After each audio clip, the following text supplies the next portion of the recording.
Hello students, my self नियति Gupta from Gupta classes. Students, हम लोग कर रहे थे क्लास 8 का chapter number 3 synthetic fibres and plastic. हम सिंथेटिक फाइबर्स पढ़ चुके थे कि सिंथेटिक फाइबर्स और नेचुरल फाइबर्स में क्या डिफरेंस होता है, कितने टाइप के सिंथेटिक फाइबर्स होते हैं, उनके यूजेस क्या होते हैं, ठीक है। और हमने कैरेक्टरिस्टिक्स ऑफ सिंथेटिक फाइबर्स भी पढ़ लिया था। सो बेसिकली हमारा क्या टॉपिक बचा है अब, प्लास्टिक्स। तो अब हमें प्लास्टिक्स के बारे में पढ़ना है। देखो, प्लास्टिक आपने अपनी डेली लाइफ में बहुत सारी चीजों में यूज करते हो, जैसे कि जिस वाटर बॉटल में आप पानी पीते हो, जो नॉर्मल प्लास्टिक की पॉलिथीन होती है उसमें कभी, और जब आप छोटे होंगे या अभी भी अगर आप कुछ टॉयज से खेलते होंगे तो उसमें भी प्लास्टिक की चीजें बनी हुई होती हैं, स्विचेस, ठीक है। तो ये सब कुछ प्लास्टिक का होता है। मतलब कि हमारी डेली लाइफ में प्लास्टिक का बहुत ज्यादा यूज है। ये भी क्या है, जैसे कि हमने सिंथेटिक फाइबर्स पढ़ा कि वो छोटी छोटी यूनिट से बन के एक बड़ी यूनिट बनते हैं, पॉलीमर टाइप। तो ऐसे ही प्लास्टिक भी होता है कि छोटी छोटी यूनिट से बन के एक बड़ी यूनिट बनती है प्लास्टिक की। बट इसमें अरेंजमेंट्स दो टाइप से होते हैं, एक होता है लीनियर अरेंजमेंट और एक होता है क्रॉस लिंक अरेंजमेंट। तो लीनियर अरेंजमेंट कौन सा होता है, ये वाला होता है लीनियर अरेंजमेंट, जैसे कि आपके एनसीईआरटी की बुक में भी बना हुआ होगा।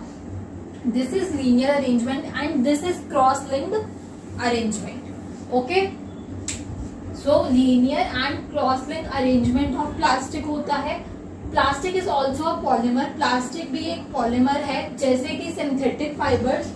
उसके बाद प्लास्टिक आर्टिकल्स जो अवेलेबल होते हैं, plastic articles are available in all possible shapes and sizes. Plastic के जो आर्टिकल्स होते हैं वो किसी भी शेप में और किसी भी साइज में अवेलेबल होते हैं।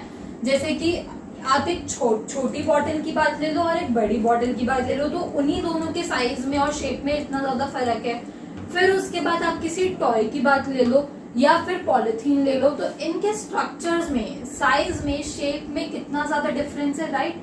तो प्लास्टिक के आर्टिकल्स में ऐसा भी देखने को हमें मिलता है। Plastic is easily mouldable, plastic जो होती है वो बहुत ही इजीली हम उसको मोल्ड कर सकते हैं। मतलब that is can be shaped in any form, वो किसी भी फॉर्म में शेप हो सकती है, जैसे कि मैंने अभी आप लोगों को एग्जांपल दिया। उसके बाद plastic can be recycle, reuse, जैसे कि आप 3 Rs सुने होंगे आपने, जो इन्वायरमेंट को क्लीन अप करने के लिए या उस चीज के लिए यूज में आते हैं कि जैसे रिसोर्सेज कम यूज हो हमारे, ठीक है, तो उसके लिए 3 Rs होते हैं। तो इसमें कौन से 2 यूज होते हैं, रिसाइकल और रीयूज। तभी आपने सुना होगा कि जो बिस्लेरी की बोतल में आप पानी पीते हो उसको हमेशा क्या प्रेफर किया जाता है कि क्रश करके ही फेंकना है, ताकि दोबारा से कोई आपको उसी में पानी भर के ना दे सके, ठीक है। अब इसमें कलर भी हो सकता है, कलर्ड, मेल्टेड और रोल्ड इनटू शीट्स, इसको शीट में भी कन्वर्ट किया जा सकता है और वायर्स में भी कन्वर्ट किया जा सकता है।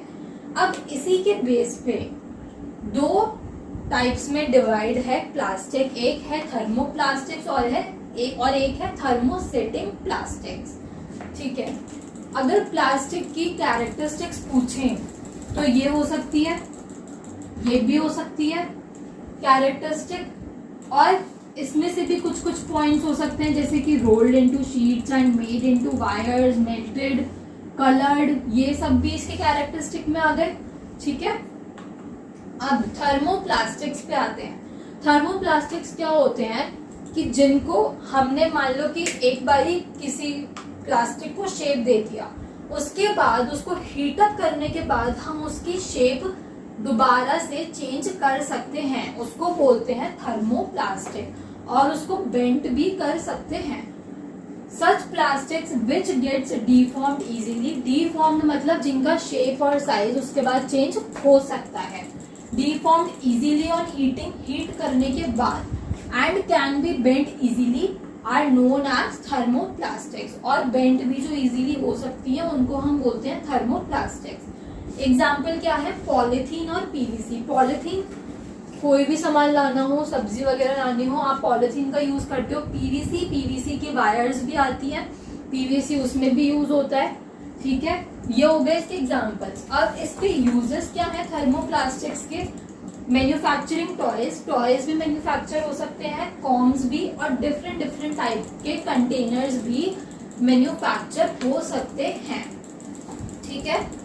यहाँ पे आप ये तो इसका यूज दे रखा है, ठीक है, एक तरीके से। अब यहाँ पे आप ये तो नहीं लिखोगे पॉलिथीन के यूज में कि आप कहीं से सब्जी लेके आ रहे हो।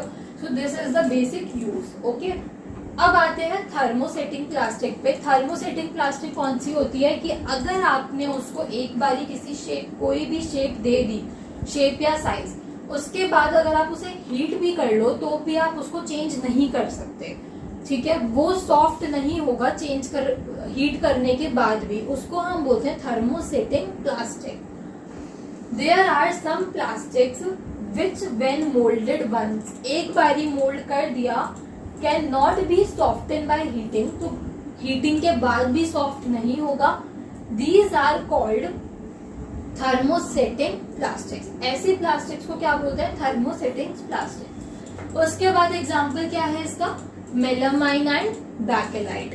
तो पहले हम पढ़ेंगे बैकेलाइट के बारे में। बैकेलाइट क्या होता है? Poor conductor of heat and electricity होता है। इसका मतलब कि वो हीट और इलेक्ट्रिसिटी को कंडक्ट करने में बहुत ज्यादा नाकामयाब रहता है,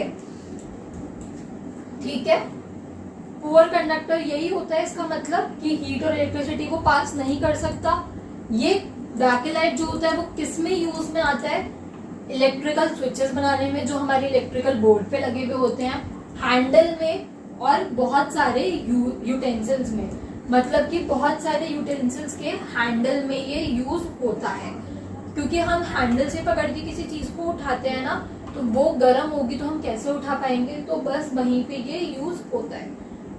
सेकेंड इज मेलामाइन। मेलामाइन क्या होता है? वर्सेटाइल मटेरियल होता है। वर्सेटाइल मटेरियल मतलब जो ज्यादा जल्दी फायर को कैच नहीं करता, वो होता है versatile material. It resist fire, fire को रेजिस्ट करता है। रेजिस्ट मतलब कि रोकना, फायर को पकड़ने से रोकता है। And can tolerate heat, heat को बहुत ज्यादा टॉलरेट कर सकता है। बेटर देन अदर प्लास्टिक्स, किसी भी और प्लास्टिक से ज्यादा ये टॉलरेट कर सकता है हीट को। और किस में यूज आता है? Use for making floor tiles, जो हमारे फ्लोर पर टाइल्स लगी हुई होती हैं, वॉल्स पे लगी हुई होती हैं, उसमें यूज आता है। किचन वेयर, किचन में यूज में आता है। क्यों? क्योंकि किचन में ज्यादातर काम क्या होता है? आग का ही होता है ना भाई, गैस का काम होता है ज्यादातर, तो वहां पे किचन वेयर्स में मटेरियल यूज होता है। And fabrics which resist fire, और ऐसे फैब्रिक्स में यूज होता है जहाँ पे हमें फायर को रेजिस्ट करना है, मतलब कि फायर रेजिस्टिंग फैब्रिक्स भी होते हैं कुछ, उन फैब्रिक्स में यूज में आता है, ओके। तो आज की वीडियो में हमने क्या पढ़ा? About plastic. उसके बाद ये कुछ कैरेक्टरिस्टिक्स थी प्लास्टिक की। फिर हमने दो टाइप के प्लास्टिक पढ़े, उनका एग्जाम्पल पढ़ा और उनका यूज पढ़ा। अब ये जो थर्मोप्लास्टिक है और जो थर्मोसेटिंग प्लास्टिक है, इन दोनों के बीच में डिफरेंस भी आ सकता है पेपर में। तो क्या लिखोगे? एक तो डिफाइन दोनों के एग्जाम्पल्स, ठीक है, इतना काफी है, ओके स्टूडेंट्स। तो आज की वीडियो में बस इतना ही, बाकी का हम नेक्स्ट वीडियो में पढ़ेंगे। और अगर आज की वीडियो में आपको कुछ भी डाउट हो, कुछ भी, तो आप लोग कमेंट कर सकते हो। मैं कोशिश करूंगी कि उस चीज को दोबारा नए तरीके से समझा दूं।